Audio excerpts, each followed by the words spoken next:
Even though Wi-Fi 6 is barely making its way into devices, let alone that Wi-Fi 6E revision extension, there's already talk about how Wi-Fi 7 will be arriving a bit sooner than expected. There are already expectations that the next version, Wi-Fi 7, will be released in mid-2024, which means that Wi-Fi 7 is shaping up to be the fastest Wi-Fi revision ever. The previous record was between the B and G Wi-Fi way back in 2003, which was 3 years and 9 months, and from Wi-Fi 5 to 6, the latest, we waited over 7 years. So what we'll be going over today is all the crazy new stuff that will be in the new version, including the higher speed obviously, which, spoiler, it could be up to 5 times as fast, but also some of the other coolest features that are usually hidden behind technical mumbo jumbo, but that I'll explain in a way that anyone can understand. Before we jump in, I do want to thank today's sponsor, and who's it going to be? AccessiBe, the market leader in web accessibility. If you own a website, you might not have realized that 1 in 4 people in the US and 1.5 billion people worldwide have some sort of disability, many of whom rely on websites implementing accessibility features. So if your website isn't accessible, that's a large chunk of potential customers that can't buy from you or even access the content on your site. That's where AccessiBe comes in. Being trusted by some of the biggest name brands, you've probably come across Accessibe's Access widget on websites before, which uses AI and machine learning to streamline the process of making websites accessible and compliant. It lets users instantly adjust a website to their needs with various adjustment profiles, including a seizure-safe profile, vision-impaired profile, and several others, plus the ability to individually control the adjustments too. And installing the Access widget on your site is an easy and efficient 2-minute process. The widget will instantly appear on your site and gets to work analyzing your website using AI, and in up to 48 hours, your website will be accessible and compliant. And it will continue to scan your site every 24 hours, so any new content is handled automatically. This solution to web accessibility is affordable too, with prices starting from $49 a month. It's well worth it, and for businesses, it even benefits your bottom line. Since 1 in 4 people in the US and 15% of people worldwide have a disability, you'd open your site up to 25% more potential business, improved brand reputation, and more loyal customers who will most likely revisit sites like yours that are accessible. And not to mention the mitigation of the legal risk of just ignoring web accessibility due to worldwide regulations. So if you want to make your website accessible and compliant and also open your business up to more customers, then book a demo through the link in the description below. And so with that being said, let's continue. Alright, so the first thing you're probably wondering is about the speed of Wi-Fi 7. And by using all the extra features we'll talk about next, Wi-Fi 7 is expected to be able to handle speeds of up to 46 gigabits per second, about 5 times as fast as Wi-Fi 6. Now, of course, that's the theoretical number no one ever gets in real life, but the 5 times figure is also compared to the theoretical max of Wi-Fi 6, so it's still way faster. It's no wonder it's being assigned the descriptor EHT, extremely high throughput. And after explaining the other features, it will become obvious how this is possible. The first big new feature of Wi-Fi 7 is the addition of an entire new spectrum band, 6 GHz, which is more exciting than it sounds. Basically, up until now, you've probably seen most routers touting that they're dual band, referring to 2.4 GHz and 5 GHz, which, by the way, is completely different from 5G. And real quick for the non-experts, being dual band just means your router can use 2 ranges of frequencies to talk to devices, where 2.4 GHz can go further but isn't as fast, and 5 GHz, which is faster but can't go as far. The biggest problem with 2.4 GHz is it's crowded, because it's used by tons of other stuff, even getting interference from microwaves. And it's also super small in terms of possible channels, literally only 3.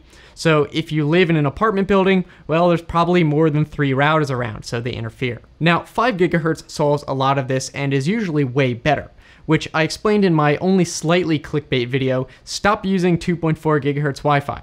But even 5 GHz is not perfect, because a large majority of those channels are almost never used because they share airspace with radar, like from weather stations, which adds a lot of hassle, which I'm not going to get into. They're called DFS channels, you can't use them all the time, it's annoying. But 6 GHz is just built different.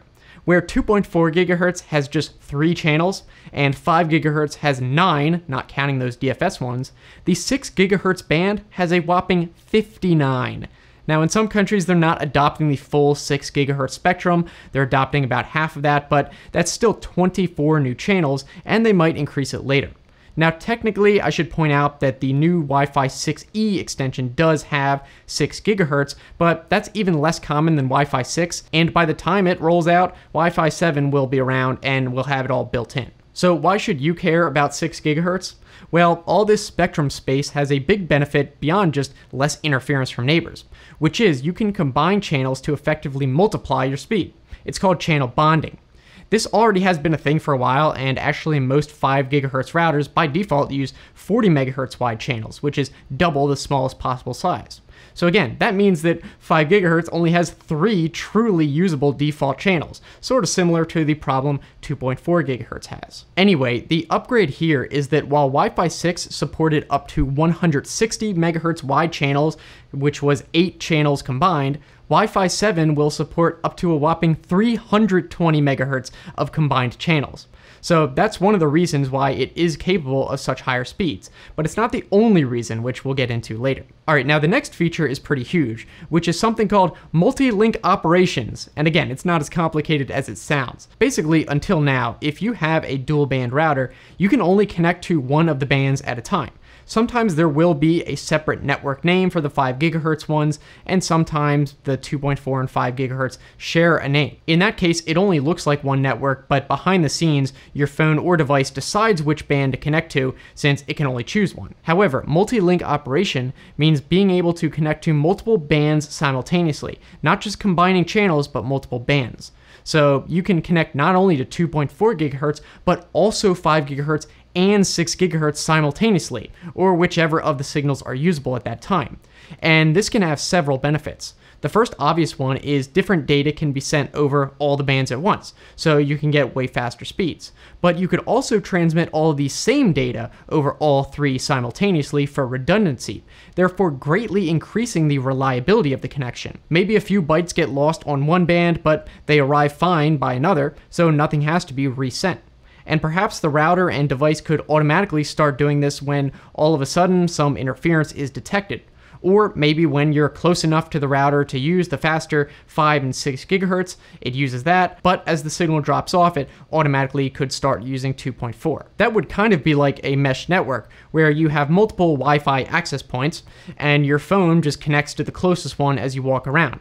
Speaking of mesh networks, that brings us to the other big improvement called multi-access point coordination, which basically just means if you have multiple access points or routers, whatever, like a Wi-Fi extender, then the access points will be much better at talking to each other to give you the best signal. At this point, from my understanding, mesh networks are kind of dumb in the sense that the device will just pick one of the multiple access points for a network to connect to and pretends the other one doesn't exist until the signal gets really bad, and then it might switch to the other one.